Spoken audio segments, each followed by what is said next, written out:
और साथ ही साथ ये लोकतांत्रिक भारत देश है। बड़ा विचित्र लग रहा है राष्ट्र के दृश्य को देखकर। इसीलिए शायद डॉक्टर भीमराव अंबेडकर अपने अंतिम समय में रो रो के अपना दुखड़ा अपने सहयोगी को सुनाते थे कि लोकतंत्र की तो स्थापना हो गई है, मतपेटी से तो राजा बनेगा, लेकिन आज भी शोषित वंचित लोग, पीड़ित लोग एकजुट नहीं होने के कारण कहीं ना कहीं अपने वोट के महत्व को कहीं समझ नहीं पाए तो दुर्भाग्य होगा। उन्होंने कहा था संविधान अच्छा भी होगा बुरा भी होगा, चलाने वाला अच्छा मिला तो अच्छा होगा, चलाने वाला बुरा मिला तो बुरा होगा। आज रात शाम से और अभी रात तक जो तस्वीरें सामने आई हैं, उन तस्वीरों को देखकर सुनकर आप चौंक जाएंगे। तस्वीरें क्या है? डुमरी में जेएमएम के प्रत्याशी के पक्ष में शराब बांटी जा रही, पैसे बांटे जा रहे हैं, गाड़ी में शराब और पैसा मिल रहा है, और प्रशासन पता नहीं मौन है कि एक्शन में है, वो मुझे जानकारी नहीं। अरे जा दिन रहे कहाँ जीते हो?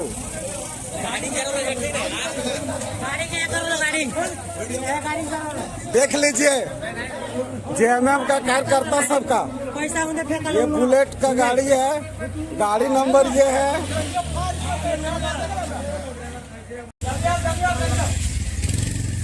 गाड़ी में फोटो ले, क्या है ड्राइवर? क्या है फोटो ले।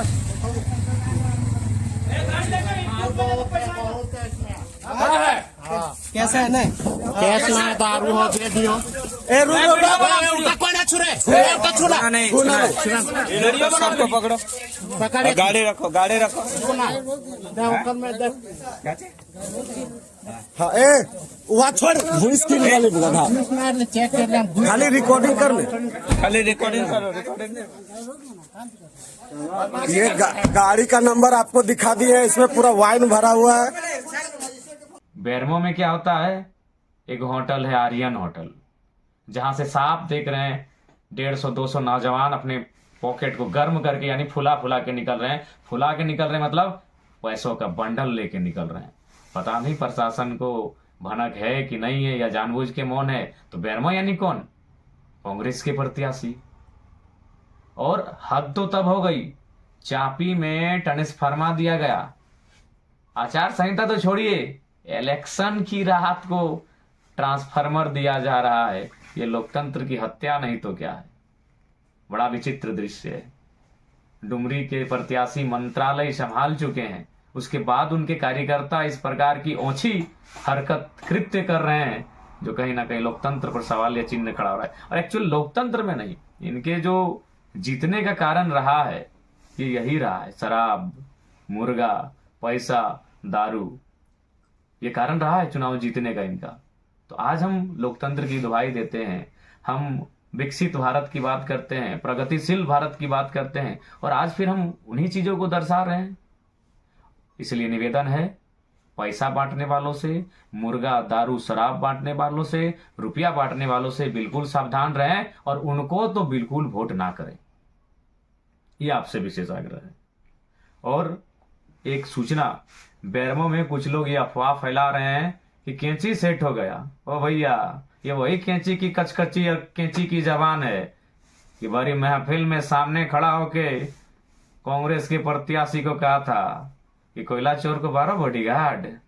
तो ये सपने में भी मत सोचिएगा मेरे समर्थक और साथियों और बेरमो की जनता, क्योंकि कुछ लोग पागल हो चुके हैं। जरा मतों को बदनाम करने के लिए वो किसी भी हद तक जा सकते हैं। देख रहे हैं ग्रुप में एक मैसेज आया था कि कैंची सेट हो गई, कैंची कहीं नहीं सेट हुआ है। बेरमो में क्या होगा मालूम है? चाचा भतीजा सेट होंगे, यकीन कीजिए। ये रविंद्र पांडे और अनूप सिंह, यानी एक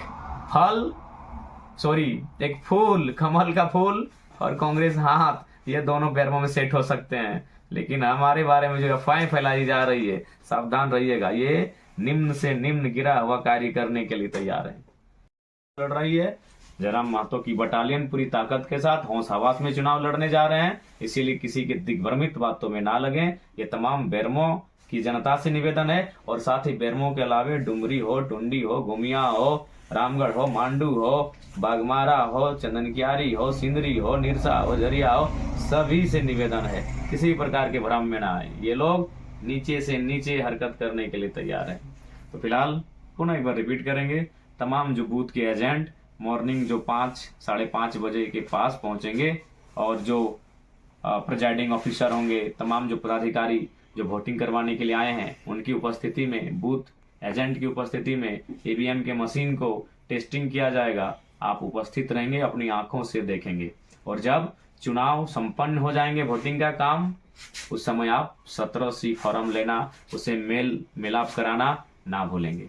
पुनः राज्य की जनता से निवेदन करेंगे, बड़ा रात का जो दृश्य देख रहे हैं, हमारी माताएं, हमारी बहनें, हमारे भाई, हमारे नौजवान, हमारे युवा साथी, सबसे अपील करेंगे कि कृपया लोकतंत्र की शर्मनाक तस्वीर से भारत और झारखंड को बचाएं।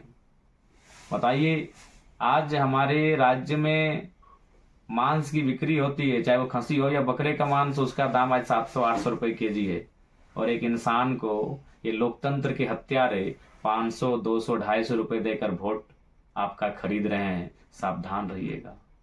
500, 600, 700 में एक बकरे और खसी का मांस बाजार में मिलता है और इंसान की बोली, उसके वोट की वैल्यू आज 500, 400, 300 रुपए लगाया जा रहा है इन नेताओं के द्वारा, जो 20 वर्षों से 25 वर्षों से विधायक और मंत्री के रूप में रहे हैं, बड़े बड़े नामचीन नेता। तो इसलिए सावधान रहिएगा, लोकतंत्र की सुंदर तस्वीर को बचा के रखिएगा।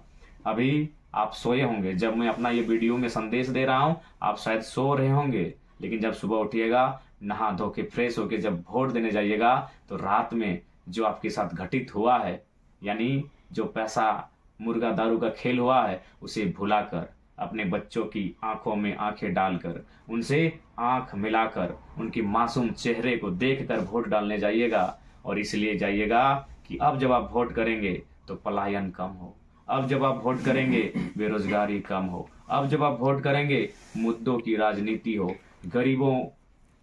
गरीबों के हित, गरीबों को बेहतर, उनकी उन्नति का रास्ता तैयार हो, इस विषय की राजनीति हो। ध्यान रखिएगा। आज हमारे राज्य की जनता कहती है हम लाचार हैं, हम बेबस हैं, हम गरीब हैं। अगर आप चाहते हैं गरीबी मिटे, तो आपको यह भी चाहना होगा कि जो लोग 20-25 सालों से राजनीति में वो हटें, तभी गरीबी मिटेगी। आप चाहते हैं गरीबी मिटे, तो उन्हें राजनीति से हटाना होगा, क्योंकि वही लोग गरीबी और शोषण का कारण है। क्यों ना? उनके पास 12 जिला में बंगला है, उनके पास कई हजार करोड़ की संपत्ति है, तो आखिर वो किसकी है? आम जनता की है। यानी हमारे हिस्से की रोटियां विधायक मंत्री के पास है, हमारे हिस्से के भोजन विधायक मंत्री और नेताओं के पास है। इसलिए गरीबी का कारण कोई और नहीं, गरीबी का कारण कोई ईश्वर, अल्लाह, भगवान, खुदा, मारांग गुरु या बूढ़ा बाबा नहीं। गरीबी का कारण हमारे राजनेता हैं, जिनका जो पेट है ना, उसमें हिमालय का पहाड़ हट जाए और उनकी इतनी प्यास है कि हिंद महासागर का पानी पी जाए, वही कारण है। अब बताइए, कोई अगर अकेला हिंद महासागर का पानी पिएगा तो बाकी लोग प्यासे न रह जाएंगे? कोई अकेला अगर हिमालय पर्वत जितना खा जाएगा तो बाकी लोग भूखे न रह जाएंगे? तो यही नेता, यही राजनेता कारण है हमारी गरीबी, लाचारी और बेबसी का। इसलिए इस बार वोट सामाजिक, आर्थिक, राजनीतिक न्याय के लिए करें। यदि जयराम महतो और उनकी बटालियन जीत के आती है तो आर्थिक न्याय का तात्पर्य है, जैसे मैंने उदाहरण दिया था कि बेरमो में जो विधायक, जो भी कांग्रेस से प्रत्याशी हैं और विधायक रहे हैं, उन्होंने 900 करोड़ का ठेका अकेले अपने साले को दिया। अगर वहां जयराम महतो होता तो 9 करोड़ का ठेका स्वर्ण समुदाय के बेटों बेटियों को, 9 करोड़ का ठेका पिछड़े वर्ग के बेटे बेटियों को, 9 करोड़ का ठेका अल्पसंख्यक वर्ग के बेटे बेटियों को, 9 करोड़ का ठेका शेड्यूल कास्ट के बेटे बेटियों को, 9 करोड़ का ठेका शेड्यूल ट्राइब के बेटे बेटियों को दिया जाता। इसी को कहते हैं आर्थिक न्याय। अनूप सिंह आर्थिक न्याय के पक्षधर नहीं है साथियों, रविंद्र पांडे जी आर्थिक न्याय के पक्षधर नहीं है, जयराम महतो आर्थिक न्याय का पक्षधर है। यहाँ जो अगर 10 काम होगा तो 10 काम 10 परिवार के लोगों को मिलेगा। और उन्होंने क्या किया है? जीजा जी को, साला जी को, भाई जी को, इसके अलावा कोई नहीं है। इसलिए अगर आर्थिक न्याय चाहते हैं, गरीबी, लाचारी, बेबसी हटे मिटे दूर हो, तो उसके लिए आपको राजनीति में सुधार करना होगा, क्योंकि राजनीति ही भारत देश को, झारखंड राज्य को संचालित करती है। नीति नियम बनाना राजनेताओं का काम होता है। इसलिए आपसे प्रार्थना है, आपसे गुजारिश है कि इस बार रात को जो भी हुआ सो हुआ, सुबह जब वोट करने के लिए आप जाएंगे तो केवल और केवल अपने बच्चों को याद करेंगे। केवल और केवल अपने गांव में जो बच्चे पढ़ लिख कर प्रदेशों में चले जा रहे हैं मामूली एक नौकरी को पाने की चाहत में, उस दर्द उस पीड़ा को याद करेंगे, क्योंकि यही वो शख्स है, ऐसे ही लोग हैं जिनके कारण आज ये हमारा हाल है। नहीं तो कैसे कोई एक दिन में करोड़ों का कोयला बेच रहा है, कोई एक दिन में अरबों का व्यापार कर रहा है और हमारे पास आमदनी के लिए 500 रुपए की आमदनी के लिए व्यवस्था नहीं है। तो कारण वही लोग हैं। इसलिए आप सभी से प्रार्थना है, पूरे राज्यवासियों से प्रार्थना है, कल आज का जो 20 तारीख हो चुका है, जो वोटिंग होगा, कैंची छाप में आप बटन दबाएं और जेल कैम्प पार्टी के प्रत्याशियों को मजबूती से सदन में भेजें ताकि वो सत्ता में काबिज हो सके और इस राज्य के लिए एक बेहतर नीति नियम बना सके, इस राज्य के युवाओं के सपनों को साकार कर सके। इस राज्य के महापुरुषों ने जिस उम्मीद के साथ अपने प्राणों को गंवाया है, उनके प्राणों के बलिदानों के उस बलिदान का सम्मान को बचा सके। पुनः आप सभी को धन्यवाद, नमस्कार, जोहार, आदाब।